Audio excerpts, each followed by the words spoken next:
छत्तीसगढ़ में 25 मई को झीरम नक्सल हमले की बरसी से एक बार फिर सियासत तेज हो गई।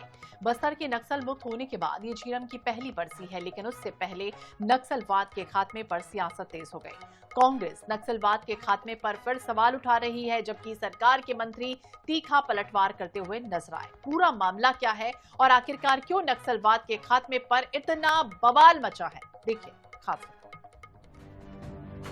छत्तीसगढ़ की सियासत 25 मई को झीरम हमले की बरसी से पहले एक बार फिर नक्सलवाद और बस्तर के विकास मॉडल को लेकर गर्मा गई है। 31 मार्च 2026 को नक्सलवाद के खात्मे के बाद यह पहला अवसर है जब झीरम हमले की बरसी पड़ी है, लेकिन बयानों के तीर ने फिर झीरम के जख्म को हरा कर दिया है।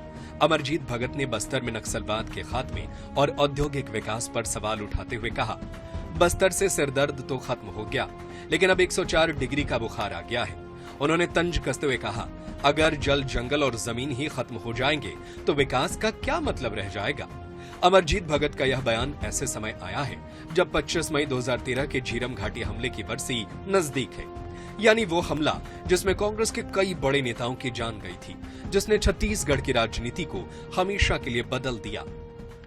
अगर आप बोलते हैं कि नक्सली समस्या खत्म हुआ, चलो हम मानते हैं खत्म हुआ, लेकिन उससे बड़े हमारे जल जंगल जमीन को लूटने वाले आ गए। ना उनके सामने किसी प्रशासनिक अधिकारी का चलना है, ना किसी नेता का चलना है। तो ऐसे व्यवस्था से छत्तीसगढ़ वासियों को क्या मिला? यही वजह है कि अमरजीत के बयान पर तीखा पलटवार भी देखने को मिला। कैबिनेट मंत्री केदार कश्यप ने कांग्रेस पर सीधा हमला बोलते हुए कहा, नक्सली कांग्रेस की बी टीम की तरह काम करते रहे हैं। नक्सलवाद खत्म होने की सबसे ज्यादा पीड़ा कांग्रेस को हो रही है।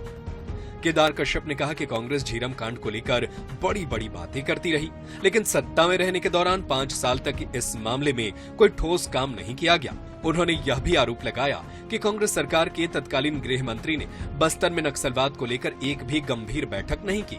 नक्सलवाद के खिलाफ निर्णायक लड़ाई भाजपा सरकार ने लड़ी है।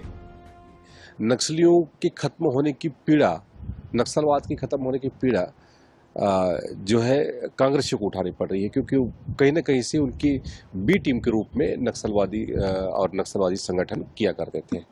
और वो लोग तो झीरम के जो कांड को लेकर के बड़ी बड़ी बातें करते थे और उनके एविडेंस जेब में लेकर घुमा करते थे। 5 साल में कभी उन्होंने कभी इस पर कार्रवाई नहीं की। उनके समय में सर्चिंग ऑपरेशन पूरी तरीके से बंद था। उनके गृह मंत्री जी को आज तक हमने वहाँ पर बस्तर में जाकर के कभी बैठक लेते हुए नहीं देखा कि वो नक्सलवाद के खिलाफ में है। छत्तीसगढ़ में झीरम हमले के पहले एक बार फिर सियासत गर्म है। एक बार फिर बस्तर नक्सलवाद, आदिवासी अस्मिता और औद्योगिक विकास राजनीति के केंद्र में आ गए हैं।